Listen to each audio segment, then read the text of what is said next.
Olá, eu me chamo Wagner e estou presidente do Sindicato APEOC aqui do município de Santana do Cariri. Esse vídeo é para, de forma rápida, explicar para vocês tudo o que vem acontecendo em relação à nossa classe nos últimos dias.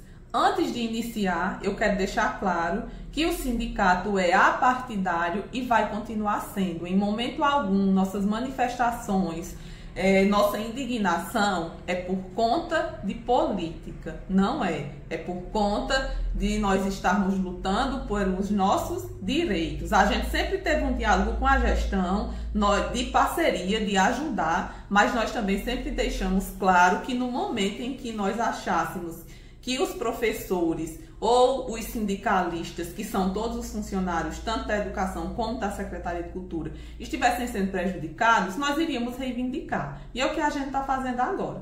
Nós temos um plano de cargos e carreira que foi votado em dezembro de 2023, foi aprovado por unanimidade na Câmara, que a gestão passou anos analisando, estudando, vendo questão de impacto financeiro, se tinha condição de aprovar ou não, e decidiram que tinha e mandaram para a Câmara.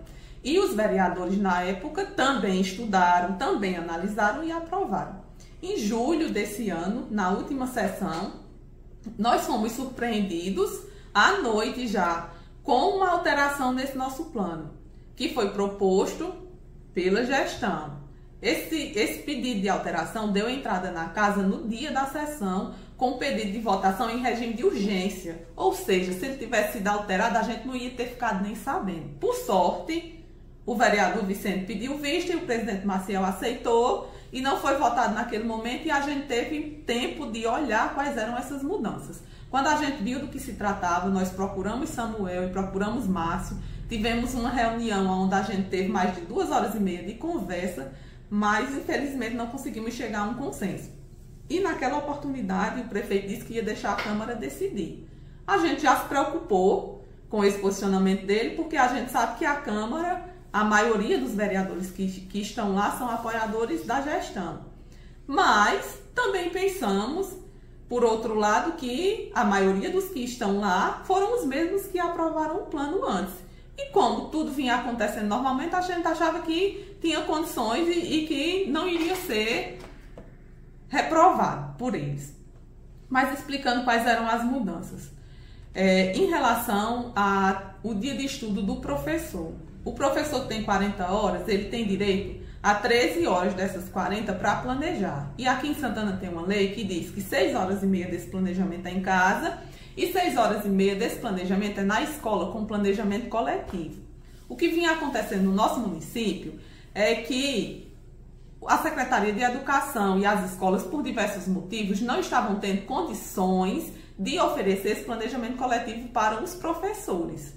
Aí o que foi que eles resolveram fazer? Alterar a lei, tirando de si a responsabilidade. Porque a lei agora ficou assim, que esse planejamento na escola, ele vai ser coletivo ou individual. Só que o planejamento individual, ele já é feito em casa. Ou seja, tirou a responsabilidade da escola de ter que oferecer o planejamento toda semana. O professor vai ter que planejar sozinho. Só que sozinho ele já fazia em casa. No nosso entender, o município era que tinha que se adequar e cumprir o que a lei garantia. Esse é um dos pontos. Em momento algum, a gente quis ou pediu que o professor não fosse cumprir seu trabalho na escola, não. O que a gente queria era que o município oferecesse o que a lei garantia, que era ofertar o planejamento para o professor toda semana. A outra, e a mais grave de todas, é que quando a lei foi aprovada, lá tinha um artigo que garantia que a prioridade na hora de fazer uma contratação era do professor que já tivesse 100 horas, que já trabalhasse na escola. E essa prioridade simplesmente foi retirada, esse artigo. Depois vem uma emenda com uma proposta, mas essa proposta também não ouviu a classe, nós não fomos consultados, e era dizendo que o município agora ia fazer seleção na hora de fazer as contratações. Uma coisa que já devia fazer há muito tempo, como todo município faz. Nova Olinda Altaneira primeiro chama todos os professores concursados, oferece essa contratação.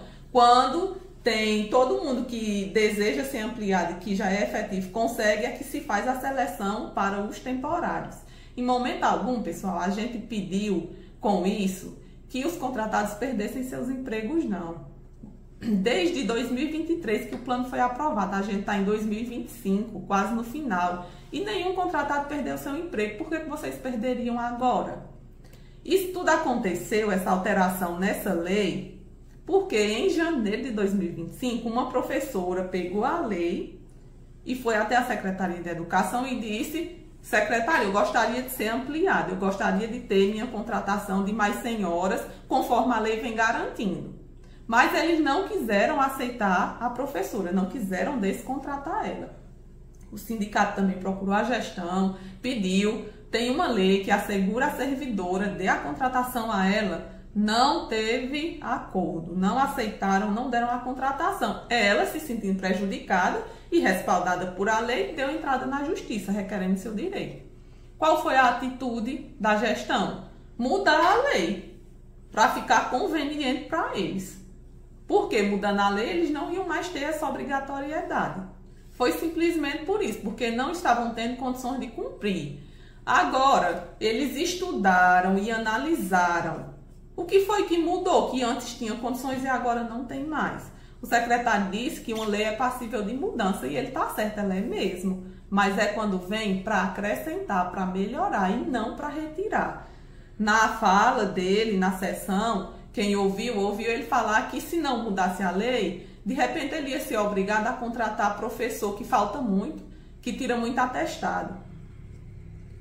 Aí eu pergunto a vocês, um médico quando dá um atestado a alguém, a gente acredita que ele sabe do que está fazendo. E se de repente o funcionário não merecia o atestado, quem está errado não é quem está solicitando, não, é quem está entregando o atestado. E para professor faltoso ou que bote atestado demais, a gente sabe que existem pessoas que não querem cumprir sua função, mas essas pessoas são uma pequena minoria. Por conta de uma minoria, a grande maioria merece ser prejudicada. O nosso entender é de que não. Por isso a nossa indignação e os nossos protestos. Para isso existe processo administrativo, existe notificação. Notifique esse funcionário por escrito. Atribua as punições somente a ele, mas não retire direito de uma classe de um monte de professores, de várias pessoas. Foi postado nas redes sociais que os professores agiram de uma forma vergonhosa. Eu vou contar para vocês o que foi que aconteceu. Durante a sessão, todos os professores ficaram lá segurando suas plaquinhas, mas todo mundo contido, se comportando. Ninguém falou em momento que não podia. Depois que terminou a votação, uma votação onde os vereadores, senhores, que aprovaram, entraram na sessão, não deram uma palavra, sequer justificaram o seu voto na nossa frente. Porque a gente entende que quando alguém tem um posicionamento, tem um voto para dar, seja a favor ou contra, o mínimo de respeito que ele pode ter é justificar para as pessoas por que está fazendo aquilo. O nosso entendimento também, diante do silêncio deles, é que talvez nem eles concordassem com o que estava sendo feito. Mas, por serem da base do governo, tinham que de alguma forma aprovar. Aí cada um tira suas conclusões a respeito disso. Sim, continuando. Terminou a sessão, ficamos na porta da Câmara, já na saída, já tinha encerrado os trabalhos. E os vereadores, quando estavam saindo, quem tinha votado contra a alteração do projeto foi aplaudido, recebendo nossa admiração. Quem não tinha votado, quem foi a favor da alteração, contrariando o nosso desejo, foram ditas 3 coisas. Que tinha sido um retrocesso, que tinha sido um desrespeito, e eles foram vaiados. A gente vive numa democracia, cada pessoa tem direito de expressar a sua indignação. Mas o secretário, quando ia saindo, olhou para os membros da comissão do sindicato e disse assim: controle seus professores, isso não é postura de educador. Aí eu pergunto a vocês, o que não é postura de educador? Mostrar sua indignação, lutar pelos seus direitos? Foi tudo que a gente fez, foi isso. E eu quero repetir para você que é contratado, que está se pregando aí, de que essa mudança tinha que acontecer, porque se não acontecesse você ia perder o seu emprego, é mentira. Reflita, de 2023 até hoje, quem foi que saiu prejudicado por conta da lei que existia? Essa mudança só vai prejudicar a classe dos efetivos. O que a gente quer é um concurso. Quer que as coisas sejam de maneiras iguais? Oferece um concurso. A gente tem uma previdência própria, que vai acabar falindo se não tiver um concurso. Porque o efetivo contribui para a previdência própria, mas o contratado é para o regime geral. Como é que fica a garantia das aposentadorias de quem já é efetivo? Então, eu repito, nossa indignação e nossos protestos em prol da causa dos professores somente. Aqui tem professor de todo partido, de situação, de oposição, os que são neutros, gente que nem no município vota. O próprio secretário de Educação é filiado ao nosso sindicato. Aí vocês acham que a gente está protestando, está nas redes sociais por questões políticas? Não é, a gente não ganha nada com isso. E muito menos para querer que os contratados percam seus empregos. Eu já fui contratada. Os membros dessa comissão já foram contratados e a gente sabe como é importante ter uma oportunidade. A gente só quer que as coisas aconteçam da forma certa. Se a gente espera que tenha ficado claro, se não tiver ficado, pode nos procurar, o sindicato está de portas sempre abertas. Para ajudar, para tirar dúvida, para o que for, o nosso papel é esse, é servir a comunidade.